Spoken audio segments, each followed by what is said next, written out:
lo que pueda suceder, ¿no? La afectación del COVID-19 que ya está en nuestro país. Pero bien, como lo recordaba el doctor, aquí en el Perú se ha podido ya enfrentar también algunas situaciones de riesgo como el H1N1 en el 2009. Y en ese periodo, entre el 2008 y 2011, fue ministro de Salud Óscar Ugarte, a quien tenemos aquí en nuestros estudios. Ahora se desempeña como gerente de operaciones de eSalud. Doctor, ¿cómo está? Buenas tardes. Gracias por la invitación. Bueno, con la llegada pues, de este COVID-19, que es un tipo de coronavirus, se ha desatado una histeria colectiva, una alarma, ¿no? ¿Qué es lo que debemos hacer, doctor? Primero, porque la gente está asustada, sí, y está creándose pues una paranoia, ¿no? Ya en las farmacias no hay mascarillas, gente que compra por montón los geles antibacterianos, en fin, sí, nos estamos creando realmente una histeria aquí en el Perú. Efectivamente, y hay que evitar que sea así, ¿no? Porque ya se preveía que iba a llegar, era claro, la Organización Mundial de las Naciones Unidas por eso dio la alerta, porque vio que era un virus que se expandía con bastante facilidad, y como se ha visto, primero se ha expandido desde China, Estados Unidos, países europeos, es decir, los países del hemisferio norte que están hoy en el invierno, ¿no? Que son las condiciones más propicias. Pero con todo este fenómeno migratorio mundial, claro, era obvio que iban a llegar casos para acá. Como que llegaron a Brasil, llegaron a Chile, llegaron a Ecuador, Argentina, Argentina, a Colombia hoy día. ¿Cómo no iba a llegar a Perú? También ya llegó, el mismo día ha llegado a Colombia, ¿no? Entonces, no hay que preocuparse por eso. Eso era previsible. Esta infección viral, si bien tiene esa propagación tan rápida, sin embargo, en el 85% de los casos pasa como una gripe normal. Ajá. No deja secuelas, no hay ningún problema. ¿Y son asintomáticos en algunos casos? En algunos casos, eso se ha demostrado en algunos trabajos que han hecho en Estados Unidos recientemente con los nuevos casos de coronavirus, parece ser que efectivamente hay personas que pueden contagiarse, no hacer la enfermedad, pero ser transportadores, portadores del virus hacia terceras personas. Pero ¿no? el virus desaparece también. Ahí claro, el virus en el medio ambiente solo dura horas y desaparece. Más aún en climas cálidos, se ha descrito que no soporta temperaturas de 25 grados o más. O sea, el agua tibia, por decir, lo elimina, ¿no? El tomarse una infusión, un té caliente o cualquier infusión caliente, lo digo por las personas que están congestionadas y todo, ayuda a eliminar los virus de las mucosas, por lo menos en ese periodo, aunque luego como la infección continúa, reproduce virus y se mantiene ese factor de contagio, ¿no? Es por esa razón que las principales recomendaciones son las que ya se han venido dando, que son las más elementales, como por ejemplo el lavado de manos. ¿Por qué el lavado de manos? Porque una persona que está con los síntomas y que puede ser coronavirus, se toca la nariz, se toca la boca, en la saliva que luego pasa a la mano están los virus. Y ahí puede pasar varias horas. Si uno se lava, se elimina, se anula el virus, entonces no hay posibilidad de contagio. Doctor, antes de entrar a las recomendaciones, usted me decía que era el 85% de personas que pueden contraer el virus, pero que algunos casos síntomas, ¿Qué pasa con el otro 15%? A ver, el otro 15%, la mayoría va a ser síntomas. Estos síntomas pueden ser incluso serios. El mayor riesgo es que se complique con una neumonía.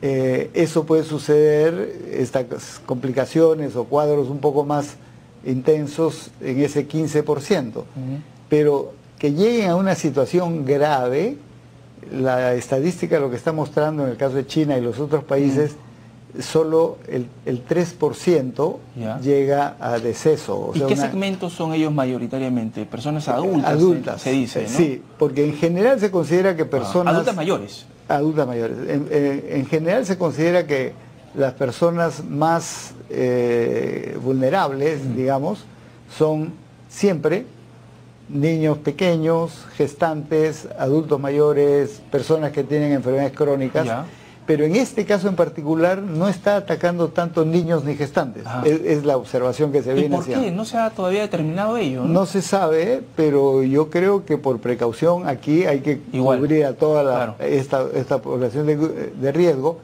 y además al personal de salud, ¿no? Porque el personal de salud es el más expuesto, porque atiende a una persona, atiende a la otra persona, por más que use mecanismos de protección personal, el riesgo de contagiarse es bastante alto. Entonces, ¿y están preparados el personal de salud de los hospitales que tenemos? Son 5 los que tienen las capacidades para atender a una persona con el Ministerio de Salud ha anunciado que está preparado. En el caso de salud, también en el caso de salud ya desde hace semanas se viene trabajando alternativa de este tipo y una directiva muy clara que orienta a disponer de todo el equipo de protección personal. Ahora, no todos necesitan tener equipo de protección personal. Por ejemplo, en casa. Quien debería usar mascarilla sí o sí es el paciente, la persona que está con la enfermedad. No necesariamente todo el resto. Porque si a él se protege, ¿no? Si a él se protege, entonces no hay cómo el virus llegue a los familiares aún en la forma más cercana. Si además se lava las manos, se limpia todo, si la vajilla se lava con agua caliente y se elimina el virus. Pero el aislamiento es el mecanismo más importante en casa, porque si no hay una proximidad a menor de 1 metro, entonces no hay forma de contagiar. ¿La mascarilla te protege a la persona de contraer este virus o no? No, la mascarilla lo que hace es que evita porque que eso la es lo que persona... piensan muchas personas, ¿no? Claro, que se compran la mascarilla para protegerse y con eso ya creen que no van a contraer el virus. Eso no es el mecanismo principal. El mecanismo principal es que las personas que estén contagiadas tengan la mascarilla para evitar seguir contagiando. Claro, en el caso de las personas que van a atender a las personas, y eso en la casa puede ser, y ahí se recomienda también determinado tipo de protección para las personas más cercanas. Por ejemplo, si usa un mandil cualquiera y luego esto lo lava, está adecuadamente protegido, pero en los hospitales hay equipo de protección personal, tampoco para todo el personal, sino para las personas que van a estar en contacto con estas personas sospechosas, ¿no? Entonces, el primer nivel de orientación es a nivel de las familias.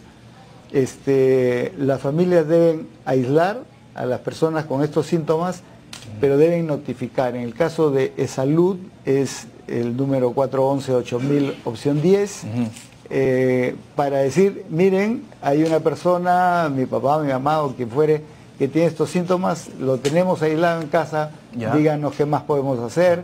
Entonces, vía telefónica le van a dar orientación, pero además el PADOMI, que es el servicio de atención domiciliaria que tiene salud, que es una fortaleza de salud, seguramente va a ir a visitar, va a hacer un chequeo para ver si está bien las condiciones o recomendar otras, incluso si dispone de, por ejemplo, mascarillas, etcétera, le puede proporcionar, y sobre todo evaluar si está bien que se mantenga en aislamiento domiciliario o si requiere ser derivado a un hospital.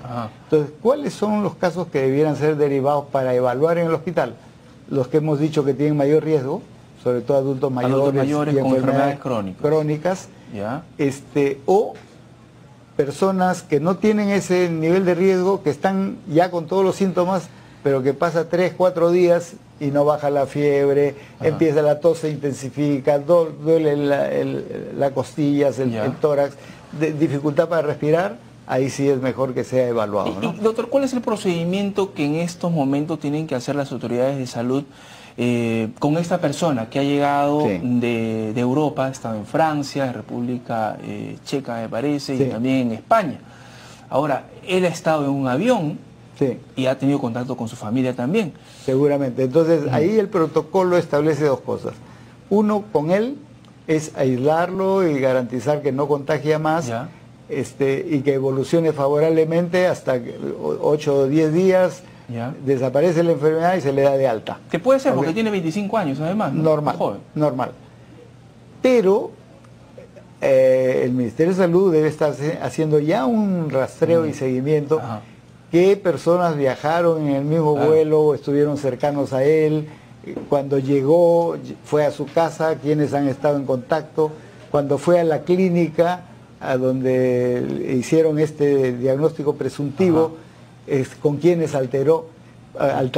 Porque, trabajo de detectives, ¿no? Exacto, porque ese es el seguimiento que hay que hacer para ampliar la protección. Porque si eso no se hace, la persona puede sanarse, pero de repente las otras personas han sido contagiadas y esas van a difundir en el resto de familias y por ahí empezar una epidemia más extensa, ¿no? O sea, cercar el círculo antes de que se expanda. Hay que cercar, eso es parte del protocolo, ya. Pero debemos ser conscientes que así como llega uno, mañana puede llegar otro, un tercero, un cuarto, viajan en grupos, vienen acá, llegan en grupos, por lo tanto los radares tienen que estar desde el aeropuerto. Ahí hay que fortalecer, porque al parecer no se está haciendo, que se le debe dar instrucciones a las personas que están llegando en el mismo avión, así se hizo en la infección de la H1N1. La influenza H1N1. Que además tuvo, creo, me parece, como usted lo menciona, 10.000 casos, ¿no? Hubo 10.000 casos, lamentablemente hubo 200 fallecidos, fue un 2% la letalidad, que fue una de las más bajas en esa epidemia. Por las medidas de protección que se hizo. Actualmente esto tiene una letalidad de 3.5, está un poco por encima, y que hay que procurar. Entonces, gente que va llegando en los diferentes vuelos tiene que ser advertidos en el mismo vuelo de que si tienen síntomas en tal o cual sentido, vayan a un centro médico a chequearse. Dos, si ya están con los síntomas, de ahí deben pasar a un chequeo en el aeropuerto. Hay una unidad de sanidad aérea que se llama, que es del Ministerio de Salud, y por lo tanto puede hacer esa detección o derivación a donde corresponda. Por las fronteras también puede entrar, porque por ejemplo tenemos cuadros, ha sido anunciado en Guayaquil, hay ya media docena de personas confirmadas con el coronavirus, pero Guayaquil pues está a 200 kilómetros de la frontera y hay mucho flujo, y los ecuatorianos pasan a Perú y los peruanos a Ecuador todos los días, y este fin de semana que ha pasado ha sido también un flujo muy grande según informan. Por lo tanto, ese puede ser uno de los primeros sitios por donde podrían pasar vía frontera, o sea, que no sea el aeropuerto. Ahí hay que proteger. Puede ser también Cusco por la afluencia de turistas que lleguen. Si hay turistas que llegan y hacen esa sintomatología, inmediatamente hay que hacer lo propio en el seguimiento. O también puede venir por Loreto, por Madre de Dios o por Tacna, las otras fronteras, ¿no es cierto? Doctor, este nuevo coronavirus, porque es un nuevo coronavirus, el coronavirus ya existía pues hace tiempo, el coronavirus es un tipo de virus, pero hay varios tipos de virus, ¿no? Este es un nuevo. Este es un nuevo tipo de coronavirus. Se presentó, me parece, a fines del 2019, ¿verdad? Habrá pasado unos 4 o 5 meses. En diciembre. 4 meses. Sí. Y no se encuentra todavía la vacuna, ni el remedio. No, porque ese es un proceso un poco más largo. La vez pasada para la influenza H1N1 duró unos 9, 10 meses la elaboración de la vacuna. Aquí probablemente va a demorar lo mismo, o sea, hacia fin de año probablemente ya se podría tener una vacuna, pero luego viene el proceso de producción para miles de millones de dosis para toda la humanidad. Y todos los países van a querer. Pues, entonces, no creo que antes del primer trimestre del próximo año se pueda disponer de una vacuna. Por lo pronto, la prevención que hemos señalado, el aislamiento de los casos, y sobre todo el sistema de salud, y salud lo tiene así determinado, no solo esto en el primer nivel, sino también en todos los hospitales de salud. La directiva es que dispongan un área para el triaje de las personas diferente al resto, y zonas de aislamiento para observación también diferente. Todos los hospitales de salud ya cuentan con eso. Todos los de salud es la orientación, se está implementando, y sobre todo tener un lugar especial para aquellos pacientes sospechosos y complicados, con sintomatología respiratoria. Eso requiere un aislamiento diferente, donde deben estar cerca de una unidad de cuidados intensivos para evitar el riesgo de las neumonías, que pueden ser el factor de letalidad, ¿no? Eso ya ESALud lo tiene en proceso de resolución, y en estos días se va a disponer ya de todos esos mecanismos, no solo en Lima, sino en todas las redes asistenciales del país. Lo que veíamos muchos es que hay que desmitificar muchas cosas que se están diciendo, ¿no? Porque la gente piensa que en el aire se propaga rápidamente. Uno, por salir de su casa o ir a comprar o ir al mercado, se puede contagiar del COVID-19, pero no es así. Es un contagio de persona a persona, ¿no? Es de persona a persona, porque digamos, si yo tengo la enfermedad y yo estornudo, por ejemplo, efectivamente disemino. Claro. Pero esa presencia del virus en el ambiente dura pocas horas. Luego muere y desaparece. Y además, como decía, en ambientes de calor no prospera. Rápidamente. ¿No es cierto? Entonces, ese riesgo de contagiarse siempre está asociado a estar en cercanía con una persona que esté con la enfermedad, y a una distancia de 1 metro o menos. Entonces, si las personas sospechosas se les aísla, ese riesgo obviamente se disminuye, ¿no? Pero por eso mismo debemos decir a todos que lo que no hay que hacer es que al primer estornudo corriendo todos al hospital. O sea, atiborra todos los hospitales, todo, porque se congestiona y es peor, porque no va a haber capacidad de atender a quienes sí necesitan esa atención. Entonces, lo mejor es aislamiento en casa.